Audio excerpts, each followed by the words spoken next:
दोस्तों final selection के बारे में बात करेंगे सीआरपीएफ हेड कांस्टेबल मिनिस्ट्रियल का, यानी कि सीआरपीएफ हेड कांस्टेबल मिनिस्ट्रियल 2023 का जो वैकेंसी चल रहा है, इसमें यदि आप फाइनली सिलेक्ट होना चाहते हैं तो आपको किन किन बातों पर ध्यान देना चाहिए। उन सभी बातों पर ध्यान देंगे तो किस किस पे बात करेंगे, बहुत सारा चीज़ें हैं, आप देख लीजिए। सबसे फर्स्ट में तो मैं बता दूं, 1 नंबर में रिजल्ट होने वाला है, उसके बाद मार्क्स है, टाइपिंग है। टाइपिंग में आपको किस किस बात पे ध्यान देना है, उसके बाद पीएसटी है, डीबी है, इसमें भी क्या क्या बातों पे ध्यान रखना है आपको शुरू से, उन पे बात करेंगे। फिर मेडिकल है, मेडिकल में बहुत सारा पॉइंट है, इन पॉइंट पे बहुत ज़रूरी है ध्यान देना। यानी कि फाइनली यदि आप सेलेक्ट करना चाहते हैं, यानी आपको है कि नहीं हमको फाइनल तक पहुंचना है, ज्वाइनिंग चाहिए, यानी कि आपको सारा चीज़ आप फाइनल एकदम सीआरपीएफ ज्वाइन करना चाहते हैं, तो किन किन बातों पे ध्यान रखना है, उन सभी बातों पे आज बात करेंगे, जिससे कि आपको बहुत सारा फ़ायदा होने वाला है।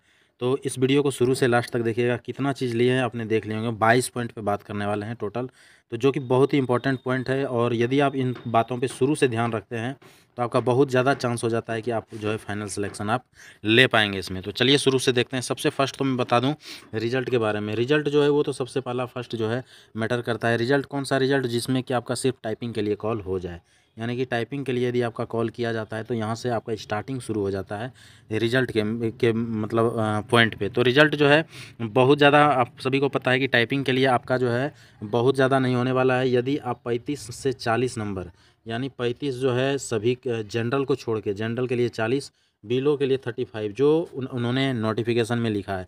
वैसे उन्होंने ये कहीं पे नहीं लिखा है नोटिफिकेशन में कि इतना पे आपको टाइपिंग के लिए कॉल कर दिया जाएगा, ये मिनिमम मार्क है।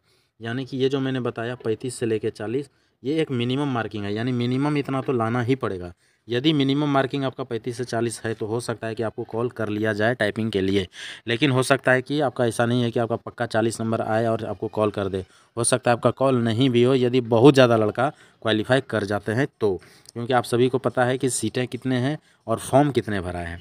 चलिए नेक्स्ट बात करेंगे रिजल्ट। रिजल्ट के बाद जो है बहुत बड़ा मैटर करेगा कि रिजल्ट, चलिए आपका मान लीजिए कि 35 या 40 से आपका टाइपिंग के लिए उठा लिया भी जाता है, तो क्या आपका मार्क्स क्या एकदम 35 ही आप लेके आए हैं या फिर 40 ही लेके आए हैं। तो यदि यह एकदम सेम आपका इतना ही है तो यहाँ पे आपको जो है थोड़ा सा प्रॉब्लम होने वाला है। तो आपको जो है यहाँ पे बहुत बड़ा मैटर करेगा मार्क्स भी, यानी कि आप फाइनली मार्क्स कितना लेके आ रहे हैं। यदि आपका मार्क्स ज़्यादा है तो वो काफ़ी ज़्यादा आपको मैटर करने वाला है, तो मार्क्स अच्छा होना बहुत ज़रूरी है।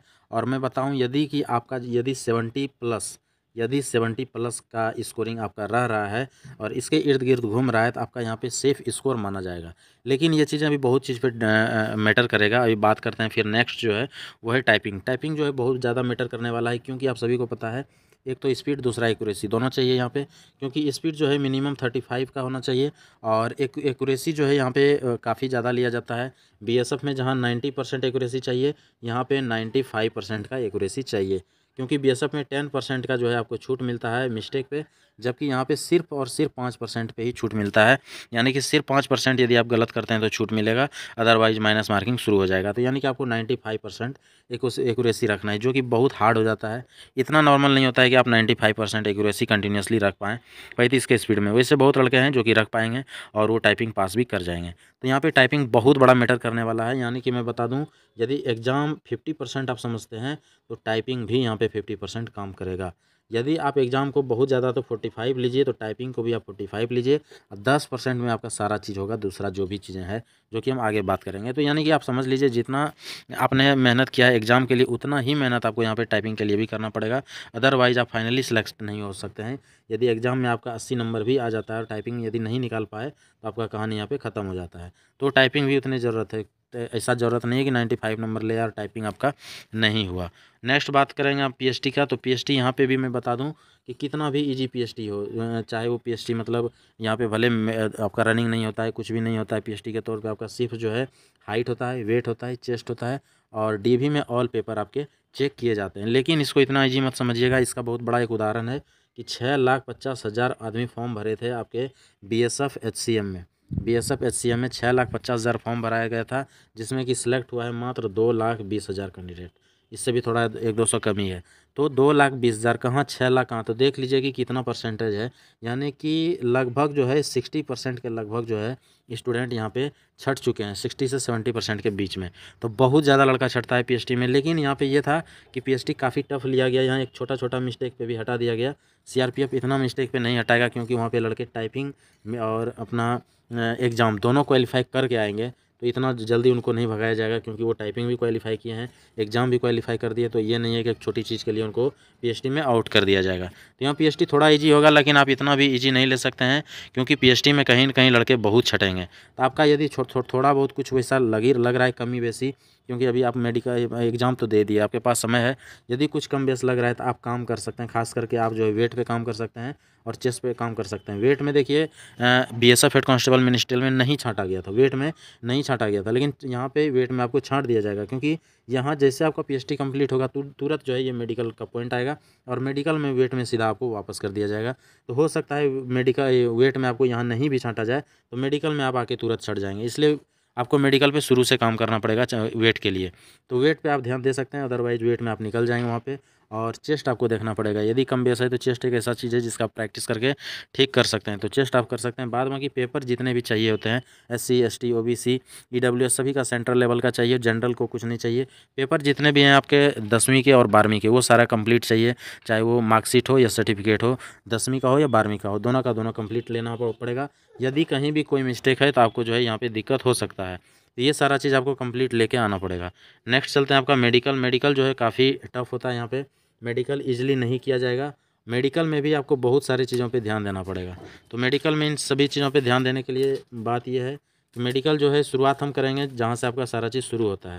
तो मेडिकल में जैसे फर्स्ट में है आपका नौकनी है, तो नौकनी बहुत ज़रूरी है।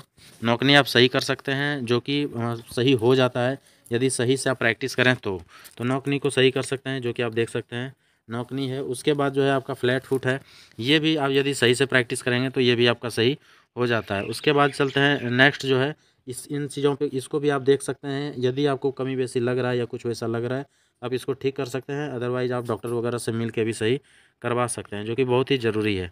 उसके बाद इन चीज़ों पे भी आपको ध्यान देना पड़ेगा। यहाँ पे यदि इन चीज़ों पे आप ध्यान नहीं दिए तो यहाँ पे भी आपको छांट दिया जाएगा। तो बहुत ही ज़रूरी चीज़ है ये, यानी कि बहुत को ऐसा प्रॉब्लम होता है जो कि मैं आपको बता रहा हूँ। तो इन इन चीज़ पे जो है ध्यान दे दीजिएगा। यदि ये आप ठीक करा लेते हैं तो कोई प्रॉब्लम आपको नहीं होने वाला है। बहुत को ये सब प्रॉब्लम होता है, वैसे यंग लड़के किसी को ज़्यादा नहीं होता है, लेकिन यदि है तो उसको आप ठीक करा सकते हैं। उसके बाद नेक्स्ट है आपका चेस्ट। चेस्ट जो मैं बताया, चेस्ट को आपको सही करना ही पड़ेगा। चेस्ट का आपको यहाँ पे एक्सरे भी किया जाता है और वहाँ फिर से चेक भी किया जाएगा। तो ये चीज़ें चेक करना है, सभी चीज़ों का जो है यहाँ पे आपका टेस्ट लिया जाता है और सारा चीज़ जब टेस्ट हो जाएगा उसके बाद उसका जो है सैम्पलिंग का रिपोर्ट आता है। रिपोर्ट आने के बाद देखा जाता है। तो इनमें भी वैसे बहुत कम लड़के छटते हैं, ऐसे ही जो एक्सरे है, एक्सरे हो गया, ये हो गया, इनमें कम छटते हैं, लेकिन छटते हैं ऐसी बात नहीं है, लड़के इसमें भी निकल जाते हैं। कम से कम 100 में तो 3 से 4 लड़का इसमें भी आउट हो जाते हैं। ये जो टेस्ट आता है तो इसमें भी निकलते हैं। फिर ब्लड टेस्ट आपका होता है, फिर आपका फाइनली जो है बीपी होता है, फिर जो है आपका हार्ट बीट टेस्ट होता है और उसका आपका जो है प्रेशर होता है। ये सब आपका हैंड भी चेक किया जाता है। हाथ यदि आपका थोड़ा सा भी टेढ़ा वगैरह या कुछ भी है तो यहाँ भी आपको निकाला जा सकता है। तो इन सब चीज़ों पे आपको ध्यान देना पड़ेगा। आप शुरू से आप देख सकते हैं इसको। उसके बाद जो है आपका फिंगर भी चेक होता है, यानी कि खास करके जो है आपके राइट साइड का जो है 2-3 चीज़ें देखा जाता है। राइट साइड का जो है थंब है, उसके बाद फर्स्ट और सेकंड फिंगर दोनों आपको देखा जाएगा, क्योंकि ये जो है ट्रिगर फिंगर होता है तो ये एकदम सही होना ही चाहिए। उसके बाद जो है आपका टैटू वगैरह भी आपको देखना पड़ेगा, जो आपका जिससे कि सलामी लगता है उस वो जो यानी राइट हैंड जो है आपका, उसमें जो है आगे साइड में जो है आपका कहीं नहीं होना चाहिए, मतलब कोई भी टैटू वगैरह कुछ नहीं दिखना चाहिए। छोटा मोटा कोई टैटू है तो वो नोटिफिकेशन में दिया है, आप देख सकते हैं, और उस हिसाब से यदि छोटा है तो आप ठीक कर सकते हैं उसको।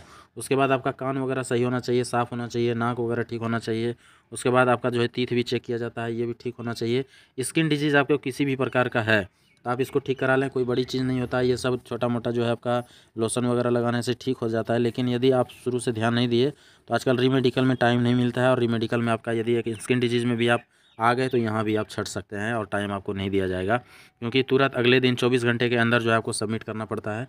आपको जो है रिपोर्ट करना पड़ता है कि हम रीमेडिकल के लिए तैयार हैं, और एक दिन में कोई चीज़ संभव नहीं हो पाता है। ये सारा चीज़ जो आपको बताया, ये यदि आप पहले से देख लेते हैं, चेक कर लेते हैं, सही करा लेते हैं तो आपको कोई दिक्कत यहाँ पे नहीं होने वाला। और फाइनली जो है यहाँ पे फाइनल मेरिट आपका बनेगा, और फाइनल मेरिट में जो है सारा चीज़ होता है। तो फाइनल मेरिट जो है वो जो मैंने बताया शुरू में आपको वो चेंजेज होने वाला है, यानी कि फाइनल मेरिट यदि आपका 75 प्लस से स्कोरिंग है तो फाइनल मेरिट में आपका कोई दिक्कत नहीं होने वाला है 70 से 75 के बीच में, क्योंकि कितना भी कम लड़का हो, कितना भी ख़राब एग्ज़ाम गया हो, ये मेरिट में तो प्रॉब्लम आपको करने वाला है। वैसे आपको बहुत ज़्यादा मैटर करेगा कि जो टाइपिंग होगा उसमें कितने लड़के मतलब छँट रहे हैं। यदि टाइपिंग में लड़के ज़्यादा छँट रहे हैं तो फिर ज़्यादा दिक्कत नहीं होगा, लेकिन यदि कम लड़के छँटे, टाइपिंग बहुत ज़्यादा निकाल दिए तो मेरिट टफ जाएगा।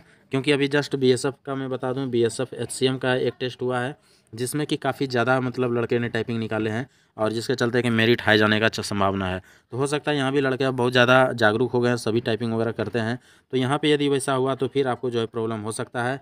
तो टाइपिंग पे डिपेंड करेगा कि आपका मेरिट, एक तो एग्ज़ाम पे डिपेंड हो गया कि मेरिट पहले से कम तो जाएगा, क्योंकि जो पहले एग्ज़ाम लेता था उससे काफ़ी टफ लेवल लिया गया तो मेरिट ऑटोमेटिक यहाँ पे डाउन हो गया, जो कि आप 70 से 75 के बीच में जा सकते हैं। लेकिन यदि टाइपिंग और टफ लिया गया तो हो सकता है ये थोड़ा बहुत डाउन जाए, और नॉर्मल आया टाइपिंग जो पहले की तरह होता था तो ये फिर ये रहेगा। तो इस हिसाब से है, देखिए क्या होता है। तो ये चीज़ों का आपको पूरा ध्यान देना चाहिए, जो मैंने पूरा का पूरा बताया। तो इन पर यदि आप ध्यान दे देते हैं तो आपका जो है सारा चीज़ सही हो जाएगा। जितने भी दोस्त हैं अभी तक चैनल सब्सक्राइब नहीं किए हैं, चैनल सब्सक्राइब कर लें। ऐसा वीडियो लगातार इस पर आते रहता है। वीडियो में नेक्स्ट कुछ और चाहिए तो आप कमेंट्स कर सकते हैं, वैसा वीडियो आपको अगला फिर से मिल जाएगा। और इसमें कैसा लगा नहीं लगा, लाइक और सब्सक्राइब जरूर कर दें, कमेंट्स में कुछ ना कुछ जरूर लिखें। आज के लिए इतना ही, थैंक यू, धन्यवाद।